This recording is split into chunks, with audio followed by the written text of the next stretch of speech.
The Pumpkin Hollow. It was Halloween night, and the small town of Black Hollow was buzzing with excitement. Jack-o'-lanterns lit up the streets, their grinning faces casting flickering shadows on the sidewalks. Children in costumes rushed from house to house, bags growing heavy with candy. But on the outskirts of town, away from the cheerful chaos, there was a place where no one dared to go. Pumpkin Hollow. Pumpkin Hollow had always been a mystery. Hidden behind a thick fog that never seemed to lift, it was said to be cursed. The locals whispered tales of people who wandered into the hollow and never returned. Some said it was haunted by the ghost of a long-dead farmer who had made a pact with something ancient, something dark, to bring life to his dying crops. No one knew the truth for sure, but they all agreed on one thing. You stayed far away from Pumpkin Hollow. But every town has its thrill-seekers, and in Black Hollow, that person was Luke. A rebellious teen with a taste for adventure, Luke had heard the stories about Pumpkin Hollow his whole life. He didn't believe in ghosts or curses, and he was determined to prove the town's superstitions wrong. On Halloween night, while everyone else was trick-or-treating, Luke made his way toward the hollow, flashlight in hand. His two best friends, Sarah and Matt, trailed nervously behind him.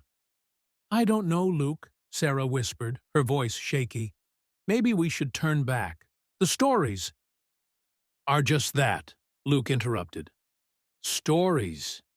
There's nothing out here but some overgrown farmland. You'll see." As they reached the edge of Pumpkin Hollow, the air grew colder. The trees were twisted and gnarled, their branches clawing at the sky.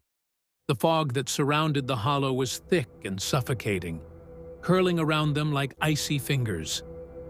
Luke shivered, but pressed on, the beam of his flashlight cutting through the mist. "See? Nothing to worry about," Luke said, though his voice wavered slightly. The path into the hollow was overgrown, and the deeper they went, the more the world around them seemed to change. The cheerful sounds of Halloween in the distance faded until there was nothing but the eerie silence of the fog. The moon, once bright in the sky, was now hidden behind thick clouds. And then they saw it. In the middle of the hollow stood an old farmhouse, its wooden boards gray and rotting. The windows were dark, and the roof sagged in places. But what drew their attention were the pumpkins. Dozens of them, scattered across the ground in varying stages of decay. Their faces were carved, but not like the cheerful jack-o'-lanterns in town. These faces were twisted, their expressions frozen in terror. Some had sharp, jagged teeth, others had wide, hollow eyes. "Creepy," Matt muttered.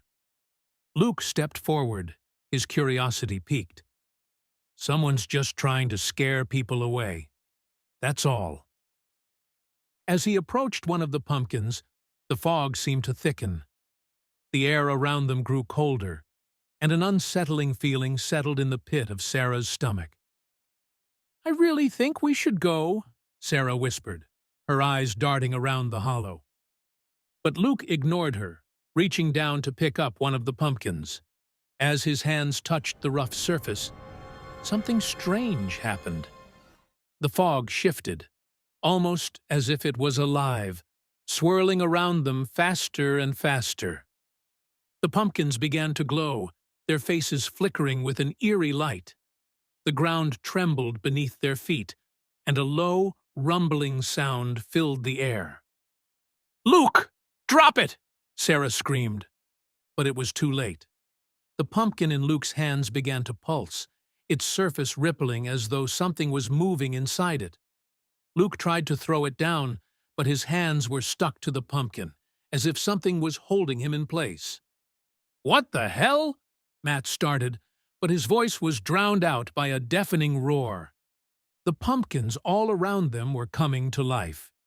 Their twisted faces contorted, their carved mouths opening wide as thick black vines shot out from the ground, wrapping around Luke's legs and arms. "Help me!" Luke screamed, struggling against the vines, but they tightened, dragging him toward the farmhouse. Sarah and Matt stood frozen in horror, unsure of what to do.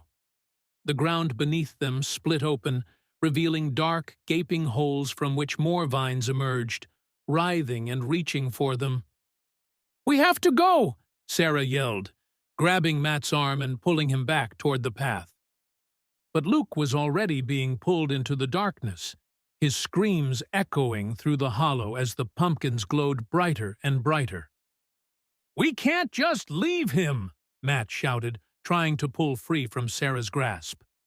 But Sarah knew there was no saving him. The hollow had claimed him, just like it had claimed so many others before.